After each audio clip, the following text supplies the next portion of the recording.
I'm Lauren with Pack Hacker, and in this video we're taking a detailed look at the Anker Nano Power Bank 10K with a retractable built-in cable, which I've been testing for the last month. Let's dive in.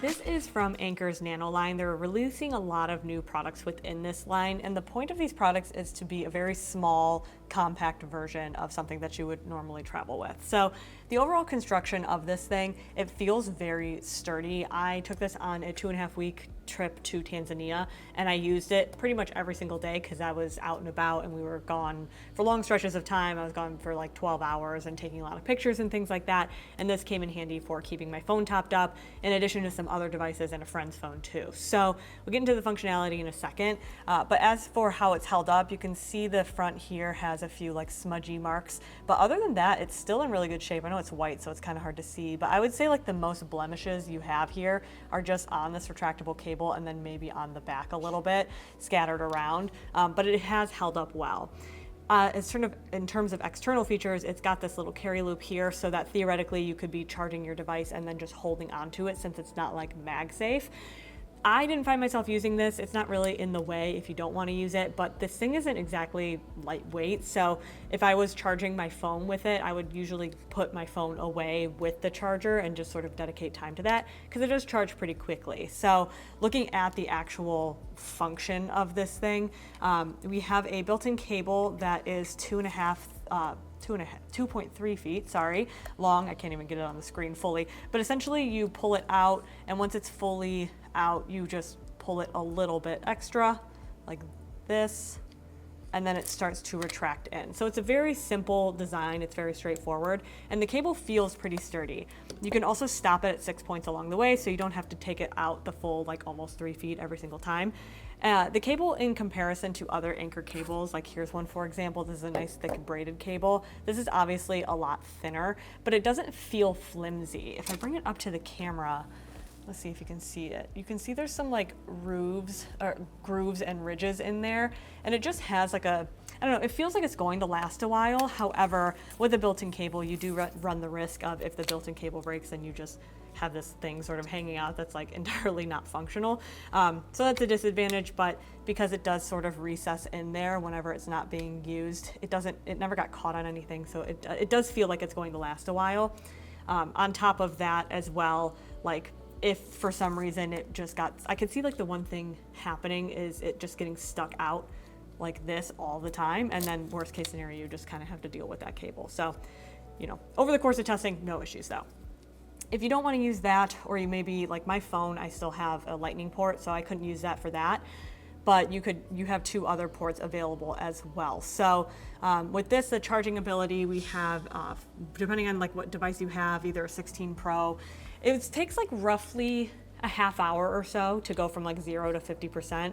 I never let it get down to 0. So I would plug my phone in for maybe 20 minutes when it got to like, I don't know, 50 or 60%, and it was almost fully charged by, you know, the time I needed to use it next. So it does have that fast charging capability, because with these ports here, we have the USB-C cable and the port that are like for 1 port versus 2 port charging.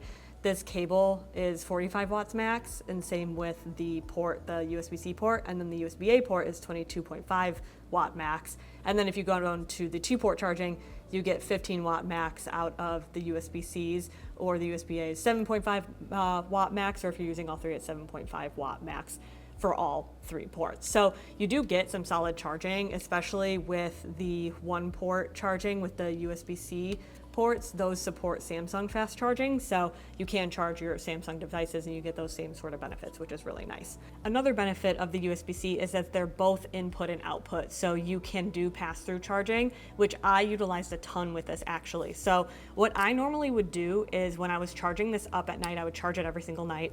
I would expand this cable out fully. I would plug this into my universal charger that was plugged into the wall, and then I would take an additional cable and I would plug this into the USB-C port, and I would plug in my phone. So this is all tangled, but basically I only brought a 3-foot cable with me.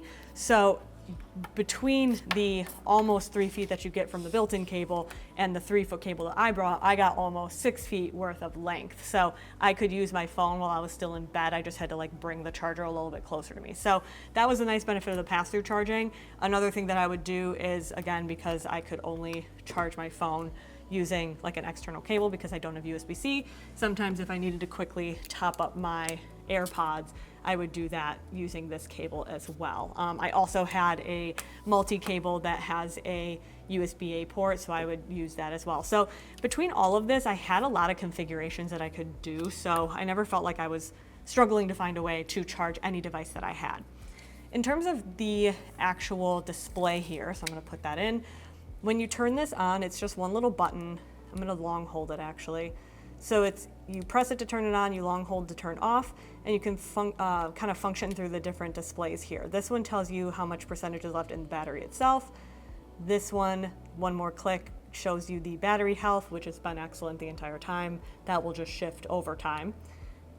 The battery temperature, this only ever got to kind of like the darker green color for me, and that's after I've been charging a device for I think like upwards of an hour. I was charging things, like I was switching out stuff, and it was like a hotter day as well. So it never got really past that, but I could feel this and my device getting a little bit warm. So it was nice to be able to check the temperature there.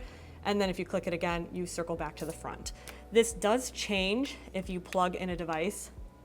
So if you plug in a device, you can see that there's C1, C3, and then A. C1 is the USB-C cable that's built in. C2 is the USB-C port, which I'm utilizing, which is why it's showing that there's something charging on there. And then the A is the USB-A. Then if you click one more, it'll show you how many watts is actually getting put out towards that device. So that's nice to be able to just sort of function that way. It is nice to be able to tell like what's being used, I guess.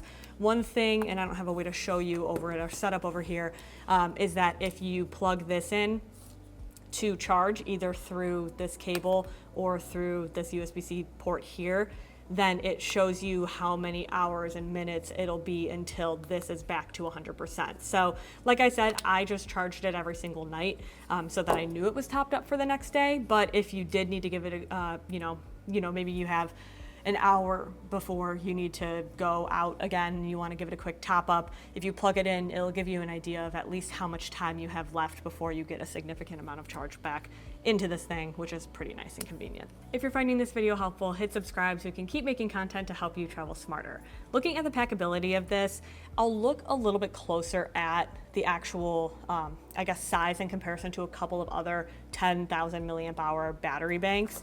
But with this, I think my biggest qualm that I had was that it technically fits in a lot of, this is a tech pouch, and it technically fits in a lot of these tech pouches.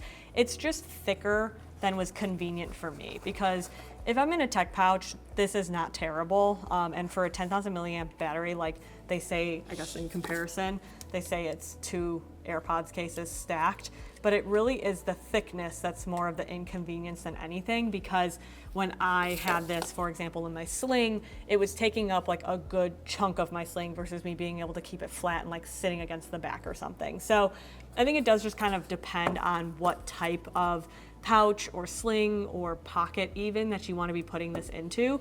It is small and compact, but that doesn't necessarily mean that it's the most compact version of a 10,000 milliamp hour battery bank. Here I have a couple of different battery banks. All of these are 10,000 milliamp hours. So you're gonna get, theoretically, they all have actual measurements are a little bit different, but theoretically you're gonna get a very similar charge out of all of these. However, if you look at the size differences, obviously the Anker is the smallest if you're just looking at them like this, but when you flip them to the side, you can really see the biggest difference between the Anker and something like Nitecore. So with this Nitecore, this is the NB10000. This is their Gen 3 of it. There's no built-in cable, and there's only 2 USB-C versus having the USB-C ports plus the USB-A. And both of them are in and out, and they max out at 22.5 watts. But it is a much more packable design and more comfortable to hold, because if I'm charging my phone, I can just hold them like this, and the cable, I guess, would be facing this way, and I would just have the cable kind of going between my phone and the charger. So this feels a little bit more I guess packable is really the best word there. And then in addition, we've got the Pocket 10,000, which is a very similar design, slightly larger overall, but has a built-in cable. So if that built-in cable functionality is what you really want, this is a good option. The disadvantage is that this is just a short little teeny tiny cable. I would think that a short cable is much less likely to break than something a little bit longer, because this could get stuck in any which way. Like you could end up with this stuck like this, who knows, right? Over time, but this kind of tucks away nice and snug, and it has a very similar design, as in very easy to put up against your phone. So this one does only have one single USB-C. In addition to the USB-C cable that's built in. So technically still less ports on this one. And then if you look at the U-Green, this is a very similar, I guess, it's like a thicker size. This is very common. Anker even has some that look like this. They're, I would say, a little bit smaller. U-Greens is still a little on the bulkier side. But this is this functionality of being magnetic means that it sticks to your phone and you don't have to think about there being like a cable or anything. So in this one as well, like it has the screen, but the screen only tells you how much battery is left, like percentage wise in the bank, and whether or not it's charging. Like it'll tell you if it's magnetically attached and working. And then between these, like we've got the input of 18 watts and output of 20 watts on this one, with the maximum input of 18 watts and 22 watts with like the port. And then this one here is only 7.5 watts with the magnetic charging and 20 watt with the wired charging. So the Anker is like, you can charge, I mean, you get a max of 45 watts if you're using this cable here. So you can charge a larger device like an iPad. But the disadvantage is that you are getting this bulkier design. So I think when it comes to this, it's just deciding what's more valuable to you. Is it going to be the packability of the device, or the portable charger or the battery bank, or is it going to be like what it can charge and how quickly it charges it? Because that'll really ultimately determine which one is going to be the best fit for you. So there you have it, the Anker Nano Power Bank 10K. Thanks for keeping it here at Pack Hacker, your guide to smarter travel, and we'll see you in the next one.